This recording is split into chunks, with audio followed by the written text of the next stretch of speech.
Before we start this, it's only fair to give props to Neville and Michael Cole. Those two mothers had to travel from the UK to the US overnight and then still appear on Raw.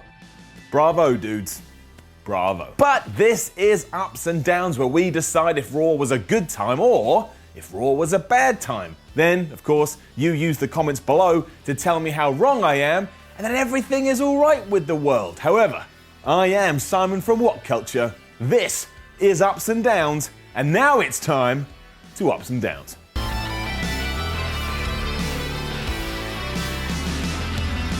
I think it's safe to say that the biggest up of the entire night was the announcement trailer that Kurt Angle is going into this year's Hall of Fame.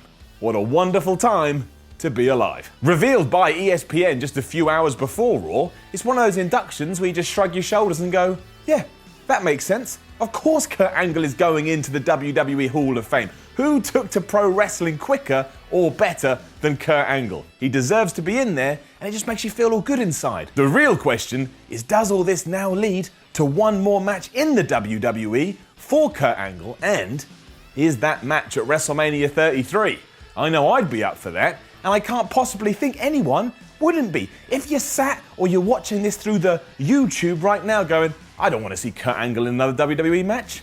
What's wrong with you? One of the biggest downs, though, is that we are now in week 3 of the whole New Day and Titus O'Neil stuff, and I still don't understand what the point of any of it is. Titus has now lost to all 3 members while failing to get in the team or take one of their Royal Rumble spots. Who has benefited from this? And who was this for? And where the hell do we go from here? I've got a really bad feeling that all this is leading to Titus costing the New Day in the Royal Rumble, so he comes out and pulls them all out or something. And if that happens, it means the feud has to go on longer, and furthermore, nobody wants to see that in the first place. Please don't do that, and please find a better use for everyone involved in this.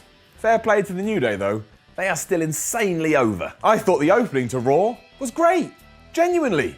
So guess an up. Starting off with Roman Reigns, who, to be fair, did cut a little bit of an awkward promo. It then evolved from there with Paul Heyman, Kevin Owens, Chris Jericho, Seth Rollins and Braun Strowman all coming out at regular intervals. The highlight though was naturally Brock Lesnar. Coming out at the end of all of this, he got on the ring and then just started to destroy everybody. Not only did he look like a monster, but that man is so damn quick. Instantly, you remembered why we all loved Lesnar to begin with. It's fantastic. Then that stare down with Braun Strowman actually felt like something. WWE has done such a good job with Strowman that I looked at that and went, yeah, that's something. It makes me feel good. It makes me feel tingly. Awesome stuff this, and it made me happy. But do not do Braun Strowman versus Brock Lesnar at WrestleMania 33. But I bet you do it at Fastlane. Yeah, WWE.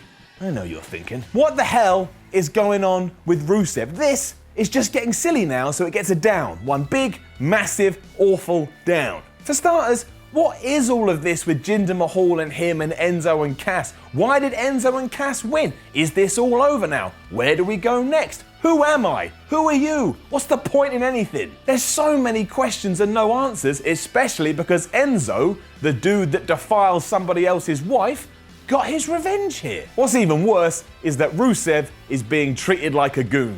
Didn't get his whole entrance, lost the match here even if he didn't take the pinfall. He should be being treated like a king, but instead he's just nothing. Nothing. Genuinely makes me sad. When I'm in bed at night, I cry. And I cry because I'm thinking about Rusev. The Cruiserweight division, as it pertains to Raw, has lost its way again.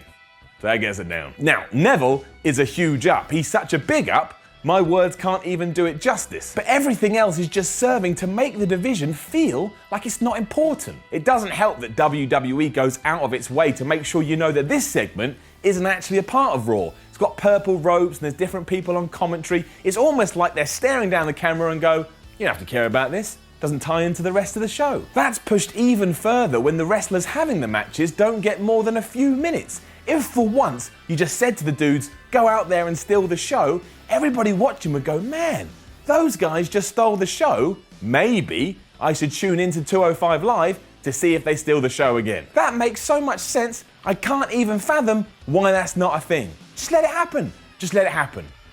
Just let it happen. Right, no one is going to agree with this, but I quite liked Sami Zayn's crazy backstage persona when he was talking to Rollins and Reigns. It was quirky, weird, made me chuckle a little bit, so I'm giving it an up, because I'm that guy. The match he was involved in gets an up too. There was so much action from start to finish in the match between Rollins, Reigns and Sami Zayn versus Chris Jericho, Kevin Owens and Braun Strowman, it's hard to know where to begin. And the way it closed off the show, well, that was even better still. There was a pedigree on the stage, brawling, Reigns getting chucked through a table by Kevin Owens. Amazingly, it actually left you wanting more, even though by this point, Raw had been going on for 3 hours and 10 minutes. It's a shame that Sami took the pinfall.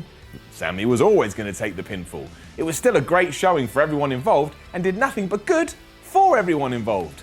And that's a good thing, and I like good things. I'm torn on Bayley reciting poetry on Raw. On one hand, it was alright. On the other hand, it wasn't alright. I'm giving it a down. But the segment in general between her and Charlotte definitely gets an up. Charlotte has come into her own so much recently it's not even funny, and allowing Bayley to give her big speech about how she had to fight and crawl to get to the WWE makes her feel like that successful underdog that you just want to root for. You want to see her win. You want to see her be a success. I hope this all extends to WrestleMania 33 where Bayley can be the person to stop and defeat Charlotte's pay-per-view winning streak. It would be a wonderful end and hopefully cement Bayley in the same way she was in NXT. And who wouldn't love that? Everybody, especially relatives of Bayley, for obvious reasons. I'm still not a super fan of Nia Jax, but she had a good showing on Raw, so she gets an up. Not only did it keep the storyline going of Sasha's wounded knee that Nia herself hurt a few weeks ago, but Nia then came out when Sasha was testing it out in the ring and just pummeled her again. Thankfully, the WWE cameras just happened to be around to catch all of this. And why none of the camera people decided to help Sasha is anybody's guess, but it was cool and a great way to extend the angle. It was just different. WWE doesn't really do different anymore, so that was good. The Gallows and Anderson versus Sheamus and Cesaro finish made no sense to me, so it gets a big fat down. Firstly, dusty finishes are never fun. They feel like lies and only serve to punish you for buying it in the first place. Nobody wants to feel like that. Secondly, why are the heels getting screwed out of the titles? At the end of the match, Sheamus just punched a referee in the face, which allowed Gallows and Anderson to hit the Magic Killer on Cesaro. Another referee came down, and he counted to 3, and we all thought we had new tag champs. Before that could be signed off, though, the original referee reversed the decision and said it was a DQ because he just got punched in the mouth. Which is fair, but why did we need any of this? Am I meant to feel bad for the bad guys? Because that doesn't make any sense, and now the good guys look like fluky assholes. I don't know what went on here, but I did not like it. And that was Raw. And to be honest, it was kind of one of those shows that if someone came up to me and said, "What did I miss?" I'd probably spend the next 35 minutes talking about Kurt Angle. But the start was good, and the end was good, and half the time, that's all that matters. Not true at all. Now, don't forget to leave a comment below and let us know what you thought about Raw, and then like, share, and subscribe. Then go to WhatCulture.com and read the Ups and Downs article, and then come follow me on Twitter at SimonMiller316. I'm Simon from WhatCulture, and once again, Braun Strowman, you're a highlight of the show. And who would have thought we would have ever said that a year ago when you were just tinkering around with the Wyatts family? You're a good man, Braun. A good, strong man. Do you love our What Culture Wrestling magazine but wish that you could have even more excellent content covering the hottest, up-to-date stories in the crazy world of pro wrestling? Well, now you can.